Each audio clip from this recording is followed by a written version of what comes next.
Hey, I'm going to keep this fairly short. I'm the regional director, also like Mr. Quinn, and I really represent that 82+% of the voters out there that are really frustrated and feeling powerless with Congress and what's happening in our federal government. And I want to just point out some real key elements. Number one, the reason this is the most popular initiative ever, even if you take a look at some of the other more popular ones, this is simple and has the most opportunity for success in its simplicity. There's no budgeting components to it. There's no economics components to it. It's really how long is the term limit going to be. And it really opens up for fresh new ideas. Right now, our leadership in Congress is, we call it the octogenarian caucus. What happens when they become 90s? And we have some knocking on the door in the 90s. It's become to a ridiculous part. It really over time reduces lobbyist and interest from that standpoint. It'd be like building a restaurant and closing it down every 8 years after you promoted it and build one someplace else and promote it all over again. The cost of investing over time and buying legislators, especially if they're going to be turned out after a period of time, and we have lots of information on our website on lobbyists.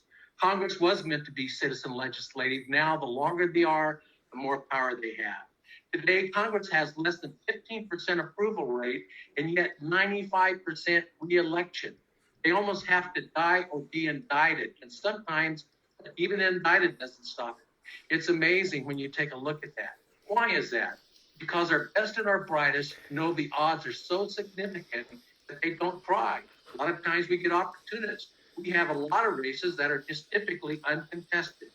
Open seat elections, when we take a look at that, are probably the more honest of all the elections.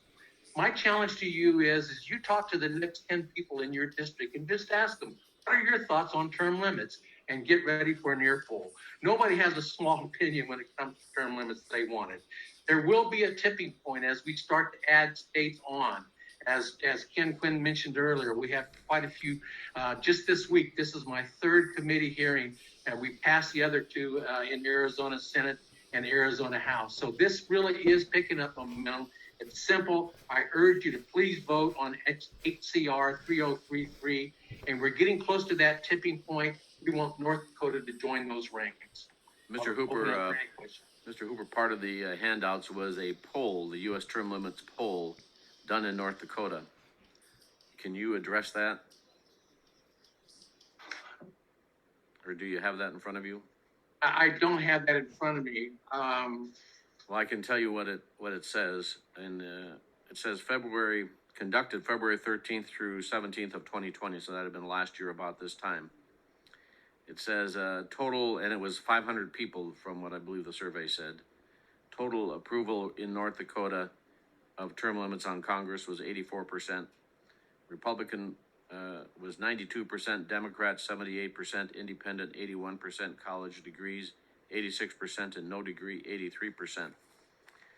And so I'm assuming this was a scientific poll with it says a margin of error of 4.5% one way or the other.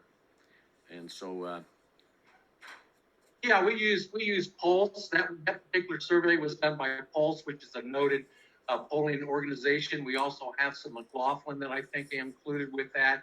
I think what it really shows you is this is really a nonpartisan issue.